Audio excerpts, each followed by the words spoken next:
Alivio de múltiples dolores hasta por 24 horas con una sola tableta. Con Apronax Pro, la vida sigue, el dolor no. Encuentra Apronax Pro en tu farmacia más cercana. Si los síntomas persisten, consulta a tu médico. Realiza tus pagos de consumo por uso y aprovechamiento de agua cruda de manera rápida y sencilla con la empresa pública del agua, EPA-EP. Usa las aplicaciones App de Banco del Pacífico, Banco Pichincha, Mi Vecino o Produbanco. Servipagos, pago ágil. Envía tu comprobante de pago al correo electrónico cobranzas@epa.gov.es o al número de WhatsApp 09 67 87 79 09. Empresa Pública del Agua, EPA-EP. Facilitando tu vida. El nuevo Ecuador. Fin de espacio promocional y publicitario. Esta es la revista de Opinión Democracia. Seriedad y credibilidad en todas partes.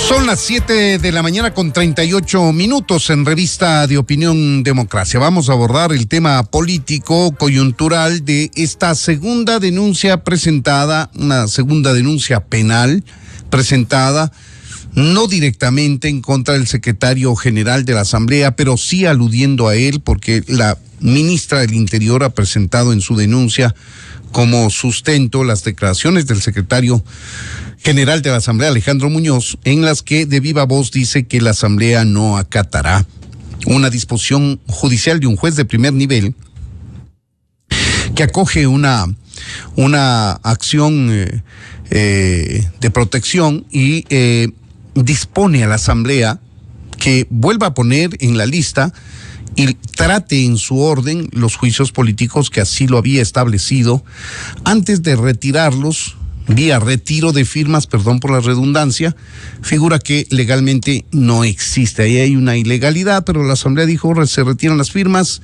no hay sustento, no hay apoyo para estos juicios, les quitamos y entonces bajamos 3 juicios de la lista que ya estaban en una prelación para, políticamente entendemos, alcanzar a los ministros del presidente actual.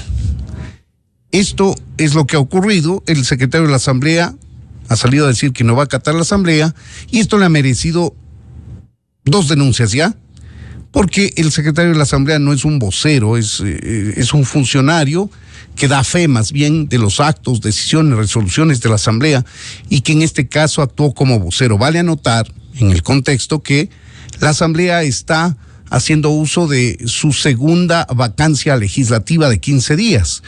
Los legisladores tienen que volver a sus curules el 3 de septiembre y en eso se dan estas declaraciones. El presidente de la Asamblea ha salido inmediatamente a decir que el secretario Alejandro Muñoz ha dicho lo que ha dicho por pedido del presidente de la Asamblea, Henry Kronfle, que no estaba físicamente en Quito, y que ha preferido que lo diga el secretario de la Asamblea. Pues bien, esto le ha merecido 2 denuncias penales. Estos son, digamos, el contexto del tema. Vamos ahora mismo a dar la bienvenida y con el buenos días a Carlos Sánchez Gaete, experto en derecho penal, consultarle qué asidero tiene la presentación de estas denuncias y los argumentos que expone el presidente de la Asamblea. Vamos a analizar este tema. Bienvenido, doctor Sánchez Gaete. Buenos días, le saluda Freddy Paredes. Muy buenos días, Freddy. Qué gusto conversar contigo esta mañana, este tema tan importante. Les pido a la audiencia, me disculpe, no he logrado aún llegar a mi oficina, pero pues estoy presto para responder a tus inquietudes y poder conversar contigo sobre este tema tan importante. Mientras nos permita la tecnología, pues en buena hora poder conversar. Mientras se dirige a su lugar de trabajo, doctor, está muy bien. Yo intenté dar un contexto del tema, cómo se ha presentado. Vamos a analizar primero el asidero legal que tienen estas denuncias, que son diferentes, vale decirles, la del asambleísta de ADN con el de la ministra del Interior que han presentado, esta segunda no directamente en contra del secretario de la Asamblea, pero sí adjuntando en su denuncia la declaración del secretario de la Asamblea. Bueno, son 2 denuncias diferentes. Las denuncias para que la audiencia lo tenga claro, son la presunta noticia de un delito que ponen en conocimiento del titular de la acción pública penal, que en este caso es la Fiscalía General del Estado, la supuesta existencia de una infracción o de una conducta con relevancia penal. A la Fiscalía, obviamente, detrás de la presentación de una denuncia le corresponde investigar y determinar dos cosas. Primero, si la conducta presumiblemente constitutiva de un delito existió, si esta conducta tiene, digamos, es típica, está tipificada por el Código Orgánico Integral Penal y se cometió. Y lo más importante, obviamente, quién es el responsable de haberla cometido. ¿De qué lo acusan al secretario de la Asamblea Nacional? Creo que en primer lugar me parece que hablan de arrogación de funciones. Así es. Obviamente, el asambleísta desde su perspectiva se sintió abusado en el ejercicio de las funciones del secretario. El secretario no es ni siquiera un asambleísta electo por votación popular, es un funcionario electo de fuera del seno de la Asamblea Nacional, y aunque lo fuese, el secretario tiene otras competencias. Él no puede expresarse a nombre del Pleno de la Asamblea Nacional, está compuesto por más de casi 200 asambleístas, una decisión que por otro lado es una decisión, digamos, polémica, ¿no? Porque se refiere al incumplimiento de una orden de un juez. Por otro lado, la perspectiva de la ministra Palencia, de quien pues tengo un enorme respeto y admiración por su preparación académica y profesional, no me imagino que una denuncia producida por ella y por su equipo no tenga un sesudo y bien pensado análisis desde la perspectiva penal. Ahora, sin embargo, ahí sí debo hacer una aclaración. Desde mi punto de vista personal, el desacato, que es como se conoce vulgarmente a este delito, que consiste en el incumplimiento de una decisión legítima de autoridad competente, pues tiene una procedencia condicionada por varias razones, ¿no? En primer lugar, hay jurisprudencia de la Corte Constitucional que refiere que la única institución competente para conocer y resolver sobre el incumplimiento de una garantía jurisdiccional es la propia Corte Constitucional a través de la acción de incumplimiento. Eso se entiende de una jurisprudencia vinculante que ha trascendido incluso hace mucho tiempo. Eso le resta, digamos, mérito penal a un acto que, si bien puede configurar un incumplimiento de una orden de una autoridad competente, no es penal. Cuando es dentro de una garantía jurisdiccional, una garantía constitucional, la Corte Constitucional ya ha dicho que esa competencia le corresponde a la propia Corte Constitucional y previo a su pronunciamiento, probablemente en el futuro, a la Fiscalía. No sé si el caso específicamente se concreta en ese escenario, me parece que sí. También hay otro pronunciamiento de la propia Corte Constitucional que le da, digamos, cierta libertad a la legislatura para que resuelva políticamente sus propios asuntos. Eso lo han esgrimido por ahí un par de asambleístas, he escuchado y he leído en los medios de comunicación, pero con eso quizás no estoy tan de acuerdo. Ahora, en todo caso, como le dije desde el principio, yo no me imagino una acción constitucional poco meditada por parte de una profesional tan ampliamente preparada en materia penal, que incluso ha dado cátedra de derecho penal durante muchos años, que es donde la conozco. Así que me imagino, y estoy muy interesado, obviamente, desde el punto de vista incluso académico, de entender hacia dónde nos lleva este proceso. O sea, ¿qué es lo que ahora tiene la Fiscalía en sus manos en esta nueva pugna de poderes entre la función legislativa y también la función judicial? Nos lleva a que la Fiscalía General del Estado debe investigar la comisión de una infracción.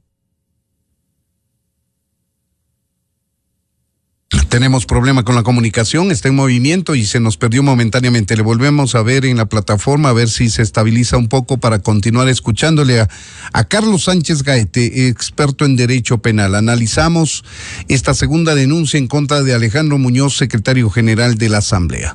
Le escuchamos, doctor. Sí, perdóneme, efectivamente tuve problemas de conexión, pero aquí estoy nuevamente. De acuerdo. A ver, entonces, esto está analizado desde el punto de vista de los denunciantes. Hagamos un análisis desde los argumentos, pocos, que se han esgrimido en defensa de lo que ha hecho el secretario de la Asamblea, que es pronunciar de viva voz una negativa de la Asamblea a acatar una disposición de un juez competente, aunque sea de primer nivel.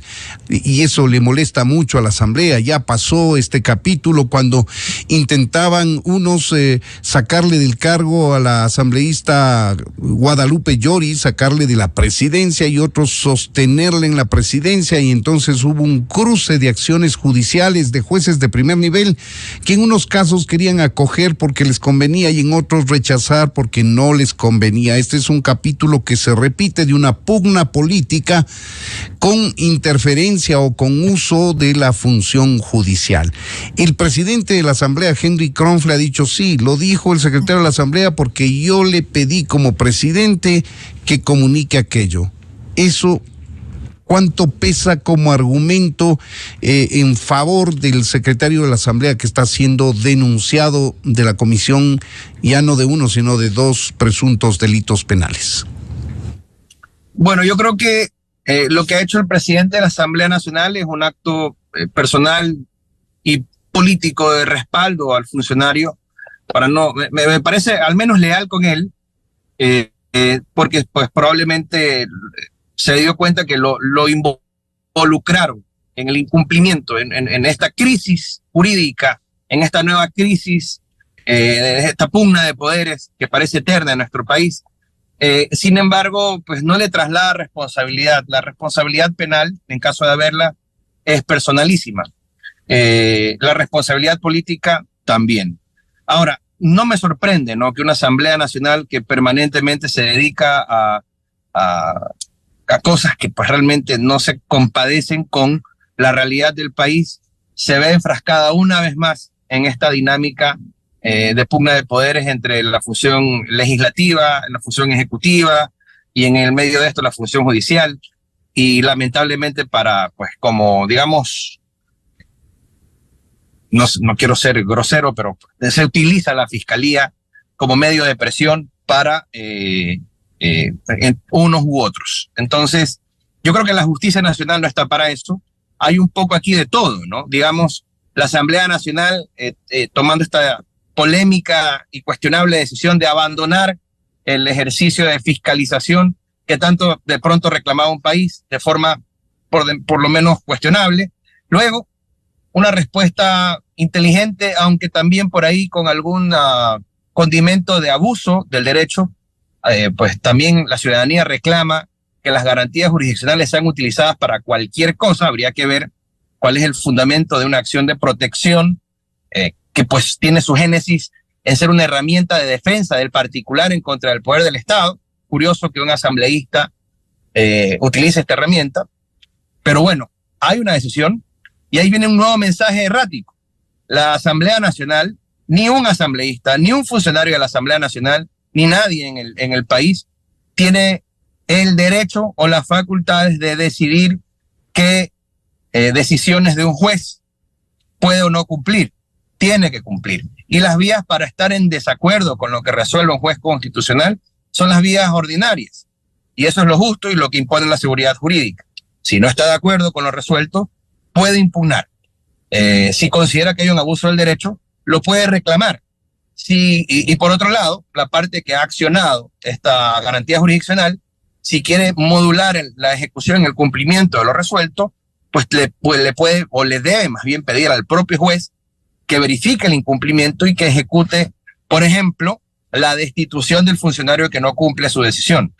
Pero lamentablemente, y esto yo lo lamento como abogado dedicado al derecho penal, creo que se utiliza la vía penal para solucionar absolutamente todo. Y eso es por lo menos injusto, porque la vía penal no es la solución de todas las cosas y mucho menos de las cuestiones políticas o administrativas que atañen a la Asamblea Nacional. Entonces, yo creo que mi conclusión sobre todo esto es que está todo mal.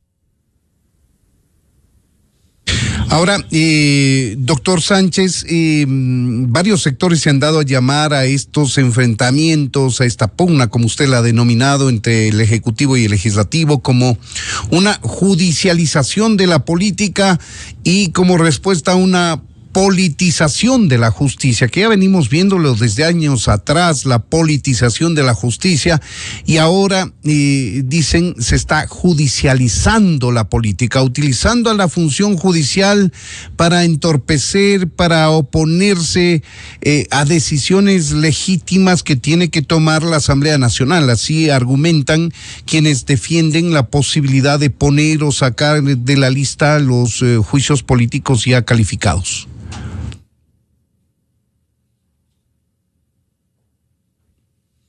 No le escuchamos, doctor. No sé si tenemos problema de micrófono. A ver, ahora sí. Decía que es lamentable, pero parece cierto. Y es precisamente dos funciones del Estado que están extremadamente desacreditadas, y lo digo con una pena profunda como ecuatoriano y como abogado dedicado al patrocinio jurídico. Sabemos muy bien que la justicia nacional está caotizada, que está lamentablemente involucrada en una dinámica de la delincuencia organizada. Sabemos muy bien que el sector político también está involucrado en esto. Entonces, son dos sectores, son dos funciones del Estado que están contaminadas y que se han visto envueltas en esta politización de la justicia y esta judicialización de la política. Yo había dicho antes, en el ejercicio de la defensa de alguna causa, que la política, cuando se involucra en la justicia, todo lo arruina, porque obviamente las formas políticas no son las formas jurídicas de resolver las cosas. Y yo creo que esto proviene también probablemente del abuso del juicio político, que por otro lado también, como si bien es un juicio y es político, entonces no es jurídico, resulta que con la fuerza de los votos resuelven a veces ciertas injusticias que, de nuevo, no se compadecen con la intención de la ciudadanía. Aquí la cuestión es que se pongan a la altura, ¿no? Que los jueces honestos, que los miembros de la función judicial que son honestos y que sí existen, obviamente, que los asambleístas honestos, que los asambleístas que sí representan a la ciudadanía, tomen la batuta de esto, que salgan, que reflexionen y que tomen una decisión acertada, que ya eviten transitar por esta interminable pugna de poderes que parece inevitable. Yo veo que la ministra Palencia pues se ha visto en la necesidad de tomar decisiones pues difíciles, ¿no? Esto de denunciar a un miembro de la Asamblea Nacional para que la Fiscalía intervenga e investigue un delito cuando ella misma está siendo enjuiciada políticamente. Realmente, para que haya llegado a ese extremo, yo considero que pues deben haber suficientes indicios, cuando menos para sospechar que sí hay, de alguna manera, un acto, una conducta con relevancia penal. Y eso es por demás lamentable. Ahora, doctor, ¿cómo van a ver, con qué estado de cosas u obligados a cumplir que van a volver a la Asamblea después de la vacancia legislativa los asambleístas? Es decir, quiero una proyección, le estoy pidiendo una proyección suya del 3 de septiembre cuando les toca volver a ocupar sus curules. ¿A qué escenario, a qué disposición legal, judicial tienen que exponerse los asambleístas? Si no me equivoco, tienen que cumplir trayendo nuevamente a la prelación a los tres juicios que decidieron archivarlos retirando las firmas, que es lo que dispone el juez, mientras puedan ellos legítimamente interponer cualquier otro recurso frente a la decisión de ese juez. Si no es así, por favor, aclárelo, doctor, usted es el versado en este tema. Bueno, en un Estado constitucional de derechos, donde impera la seguridad jurídica, existiendo una decisión tomada por un juez competente que no ha sido aún revocada o revisada, a la Asamblea Nacional no le queda otro camino que cumplir lo que ha resuelto el juez. Puede considerar que es injusto, pueden considerar que es abusivo, pueden, y si lo consideran cualquiera de estas cosas, pueden impugnar. Ese es el derecho que tienen tanto los asambleístas como cualquier ciudadano en la República del Ecuador. Pero que la Asamblea Nacional, que es la función del Estado, que tiene como propósito legislar, es decir, dictar leyes, leyes que brindan seguridad jurídica, precisamente sean ellos quienes vulneren esta seguridad jurídica y respetando una decisión de un juez, la verdad es que no tiene precedentes y no veo cómo puedan ellos incumplir lo que está resuelto. Así que no creo que lo van a hacer. Ustedes me preguntan lo que yo creo que deberían hacer, deberían cumplir. Y si no están de acuerdo, en el camino deberían impugnar y esperar la decisión final de la causa y hasta eso cumplir. Pero lo que creo que va a pasar es que van a buscar las formas de oponerse a través de este derecho mal interpretado del derecho a la resistencia. Pero el derecho a la resistencia es consagrado en la Constitución para el ciudadano, no para las instituciones. No sé Perdóneme, perdí el audio. La comunicación no escuchó. Le decía yo que considero que el derecho a la resistencia, que está consagrado en la Constitución, está asignado al ciudadano frente al Estado, no al Estado frente al Estado. Al igual que el ejercicio de las acciones constitucionales, la naturaleza misma de las garantías jurisdiccionales son para ser una herramienta o surgen como una herramienta para los particulares en defensa del poder del Estado. Así surgen, esa es su génesis.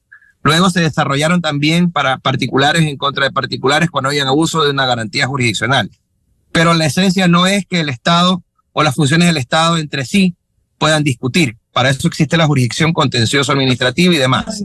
Pero, por otro lado, efectivamente, el llamado derecho a la resistencia, que no sería la primera vez que se ha invocado para oponerse al ejercicio o a oponerse al cumplimiento de una decisión considerada injusta, es la muletilla que hemos visto en numerosos actores políticos para no cumplir. Entonces yo creo que van por ese camino. Lo van a querer resolver por la política, lo van a querer resolver por el medio de la opinión pública y no por el derecho. Ahora, doctor, en un país democrático hay pesos y contrapesos y por eso se establecen los poderes del Estado, el uno le vigila al otro. Por ejemplo, la Asamblea tiene la capacidad de hacer control político del Ejecutivo, la función judicial puede entrar a conocer delitos comunes tanto del Ejecutivo como del Legislativo, pero es como que la Asamblea quiere salir bien librada de estos pesos y contrapesos y como que no admite control alguno. Y en este caso, ¿quién le controla a la Asamblea si es que estamos en un sistema de pesos y contrapesos? Bueno, el sistema de pesos y contrapesos, como usted lo menciona, es una característica de un Estado democrático, ¿no? Las funciones se vigilan entre sí, se fiscalizan entre sí, y para eso hay herramientas. Ya vivimos un episodio que, digamos, es una muestra total del ejercicio de estos pesos y contrapesos, que fue la muerte cruzada, pues que es además el origen de esta actual Asamblea Nacional. En este caso, la máxima institución o la máxima entidad para garantizar la vigencia y el cumplimiento de los derechos garantizados por la Constitución es la Corte Constitucional. Recordemos que desde que Ecuador se dio a sí mismo esta cosmovisión, esta nueva cosmovisión de ser un Estado constitucional de derechos, el Ecuador se transformó hacia el neoconstitucionalismo y como consecuencia de aquello, el control de la constitucionalidad de los actos del poder público lo ejerce la Corte Constitucional, tanto específicamente en una garantía jurisdiccional, como es el caso cuyo análisis nos ocupa, como de forma general de las actuaciones del poder público. Entonces, yo creo que esto se rompe por la intervención de la Corte Constitucional, que por otro lado me permito hacer notar que pues de un tiempo acá ha perdido cierto protagonismo, ¿no? Recordemos que tenemos una Corte Constitucional muy activa, muy involucrada, incluso de oficio en cuestiones de interés público, y de pronto ya no tanto. Entonces, yo creo que pues por ahí va. Es decir, la Asamblea Nacional y la función ejecutiva van a seguir discutiendo porque eso está claro.